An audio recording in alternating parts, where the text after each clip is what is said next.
சொல்கிறார்கள். ஆனால் ஆண்டவர் என்ன சொல்கிறார்?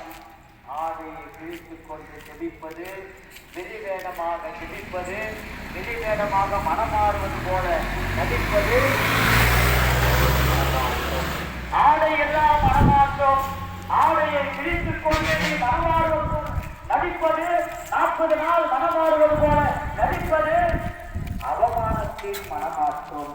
ஆடையெல்லாம் மனமாற்றம், அரைமுறை மனமாற்றம். ஆடையை கிழித்துக் கொண்டு நடிக்கின்ற மனமாற்றம் அரைமுறை மனமாற்றம். எனவே ஆண்டவர் எதை கிழித்துக் கொள்ள சொல்கிறார்? இதயத்தை கிழித்துக்கொள், உன் ஆத்மாவை கிழித்துக்கொள், உன் பாவத்தை கிழித்துக்கொள், உன் பாவத்தை உடை, ஆண்டவருக்கு முன் போட்டு உடை, உன் பாவத்தை வெந்நீர அந்த இயேசுடைய உன்னுடைய கண்ணீரும் அந்த நீதியால் சுத்தப்படுகின்ற இயேசுடைய விழாவிலிருந்து தூய ரத்தமாக தூய தண்ணீராக புறப்படுகின்ற அந்த வெந்நீரை கடந்து இன்று ஆசீர்வாதமாக ஆள வேண்டும். அந்த ஒரு இரக்கத்தின் நாள், அந்த ஒரு எதிர்நோக்கி நாளை நாம் 3 விதமாக அபிஷேக விதமாக நாம் இந்த நாளிலே நம்முடைய வாழ்க்கையில் பின்பற்ற அழைக்கப்படுகின்றோம்.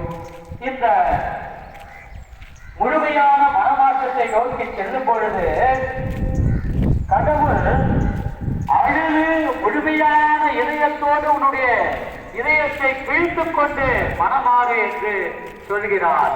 அப்ப மிக ஒரு அழகான வார்த்தை சொல்லப்படுகிறது. மக்கள் மட்டும் அழுது ஜெபிக்க கூடாது. குருக்களே, யோவேல் இறைவாக்கினர் 2ஆம் புத்தகத்திலே 2வது அதிகாரத்திலே 12 முதல் 18 நாம் வாசிக்கப்படுறார். குருக்களே, ஆயர்களே, ஆயர் பொறுப்பில் இருப்பவர்களே. ஆயன் என்றாலே குருக்கள் மட்டும், கன்னியர்கள் மட்டும், மறைமுக ஆயர்கள் கிடையாது. நானும் தானும் வாங்கியிருக்கின்ற நாம் ஒவ்வொருவருமே குருக்கள், பொது குருத்துவம். அப்ப மக்கள் மட்டுமல்ல, குருக்களும் கோவில் மண்டபத்திற்கும் பலிபீடத்திற்கும் இடையே நின்று அழுத வண்ணம் ஜெபியுங்கள். அப்ப குருக்கள் யார்? நாங்க மட்டுமா? யாரெல்லாம் ஞானஸ்தானம் வாங்கியிருக்கிறீங்க கை தூக்குங்க. யாரெல்லாம்? எல்லாருமே சார்ந்த பொது குருத்துவம்.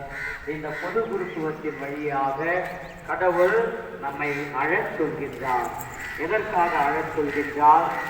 இதோ உன்னுடைய குடும்பத்திலே உன்னுடைய கணவன் மனமாற வேண்டும் என்றால், உன் கணவன் இதோ பலவிதமான தீமையான பழக்கங்களில் ஈடுபட்டுக் கொண்டு குடும்பத்தை சின்னபின்னமாக நாசமாக்குகிறார், அன்பை குறைக்கின்றார், சமாதானத்தை குறைக்கின்றார், அல்லது மனைவி அந்த குடும்பத்திலே பிரச்சனைக்கு காரணமாக இருக்கிறார், சந்தேகத்தினுடைய பேய் தலைவிரித்து ஆடுகிறது, கடன் பிரச்சனை, நாம் ஜெபிக்கின்ற மனம் கிடைக்கவில்லை என்று பலவிதமான கண்ணீரோடு ஆசையாசையாய் வளர்க்கின்ற என்னுடைய பிள்ளைகள் படிக்கவில்லை, ஒழுக்கத்தில் வளரவில்லை என்றால் அழுது அவருடைய மனமாற்றத்திற்காக ஜெபியுங்கள்.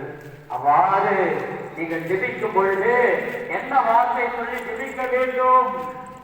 ஆண்டவரே, உன் மக்கள் மீது இரக்கம் கொண்டு இவர்களை